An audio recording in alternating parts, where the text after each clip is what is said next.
ഓസ്ട്രേലിയയെക്കുറിച്ച് ഒരുപാട് കിംവദന്തികൾ പരത്തുന്ന ചില മലയാളി യൂട്യൂബർമാർ ഇവിടെ വന്ന രക്ഷയില്ല, അങ്ങനെയാണ് ഇങ്ങനെയാണെന്നൊക്കെ പറയുന്നത് വേറും പച്ചക്കള്ളമാണ്.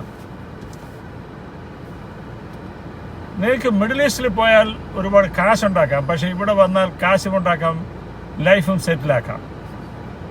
വെറുതെ നോക്കുകൂലിയും തരികിടയുമായിട്ട് കാശുണ്ടാക്കാമെന്ന് വിചാരിച്ചവരാരും ഇങ്ങോട്ട് വരണ്ട. കാരണം ഇവിടെ വർക്ക് ചെയ്തേ പറ്റൂ കാശ് കിട്ടണമെങ്കിൽ. അപ്പോൾ അവരുടെ പലരുടെയും ചില കമൻറ്റുകൾ, അയ്യോ ഇവിടെ വന്നു ഞാൻ പെട്ടു, ഇനിയിപ്പോൾ എന്ത് ചെയ്യും, ഇവിടെ വരാൻ തന്നെ വളരെ ബുദ്ധിമുട്ടാണ്, കാരണം ഒരുപാട് പ്രോസസ്സ് കഴിഞ്ഞെങ്കിൽ മാത്രമേ ഇവിടെ എത്തുള്ളൂ.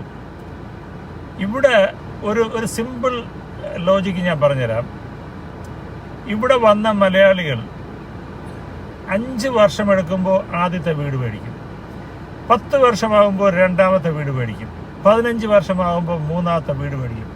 അതായത് ഓരോ 5 കൊല്ലവും മലയാളി ഒരു വീട് അസറ്റായിട്ട് അവൻ്റെ പോർട്ട്ഫോളിയോയിലോട്ട് ആഡ് ചെയ്തുകൊണ്ടേയിരിക്കും. അപ്പോൾ പറയും ഇത് ലോണാണ്. ലോണിന് നിങ്ങൾ കൊടുക്കുന്ന ആദ്യത്തെ ഇൻസ്റ്റാൾമെൻ്റ് ഒരു 5% കൊടുക്കുന്നുള്ളൂ.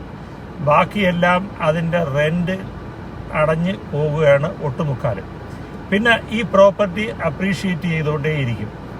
അതായത് നിങ്ങളിപ്പോൾ $500,000, അതായത് $500,000 എന്ന് പറഞ്ഞാൽ ഒരു $1 55 രൂപയാണ്. $500,000 ഒരു വീട് മേടിക്കുകയാണെങ്കിൽ സാമാന്യം നല്ലൊരു വീട്, വലിയൊരു വീട് മേടിക്കാം. സിറ്റിയുടെ നടുക്ക് മേടിക്കാൻ പറ്റില്ല, സിറ്റിക്ക് പുറത്ത് മേടിക്കാം. അങ്ങനെ $500,000 ഒരു വീട് മേടിക്കുകയാണെങ്കിൽ നിങ്ങൾ ആദ്യം കൊടുക്കുന്നത് കൂടിപ്പോയ ഒരു $50,000,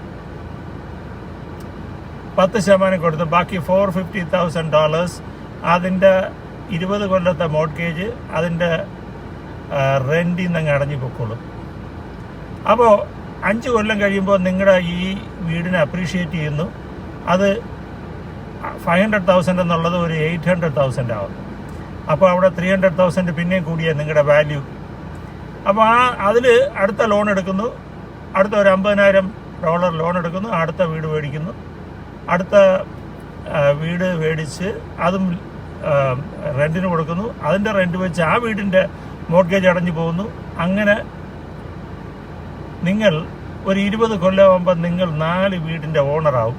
പക്ഷേ 20 കൊല്ലത്തിൽ നിങ്ങളുടെ ആദ്യത്തെ വീട് കംപ്ലീറ്റ്ലി റിക്കവർ ചെയ്യും. അത് അപ്പോഴത്തേക്ക് ഒരു $1.5 മില്യൺ ദിറത്തിൻ്റെ വാല്യുവേഷൻ വരും. അത് വിൽക്കുക, ബാക്കിയുള്ള വീടുകളുടെ മോർട്ട്ഗേജ് എല്ലാം അടയ്ക്കുക. 20 കൊല്ലം കഴിയുമ്പോൾ നിങ്ങൾക്ക് ഏതാണ്ട് ഒരു 3 വീട് ഫുള്ളി നിങ്ങളുടെ കസ്റ്റഡിയിലാവും. 3 വീടെന്ന് പറയുമ്പോൾ $3 മില്യൺ എന്ന് പറയുമ്പോൾ $3 മില്യൺ. $3 മില്യൺ എന്ന് പറയുമ്പോൾ പൈസ എത്രയായി? 1 മില്യൺ എന്ന് പറഞ്ഞാൽ 5.5 കോടിയാണ്. അപ്പോൾ ഒരു 20 കൊല്ലം കഴിയുമ്പോൾ നിങ്ങൾക്കൊരു 18 കോടി, മിടുക്കന്മാരാണെങ്കിൽ ഒരു 25 കോടിയുടെ അസറ്റ് ഉണ്ടാക്കാം. അത് ഈ നാട്ടിലേ പറ്റുള്ളൂ.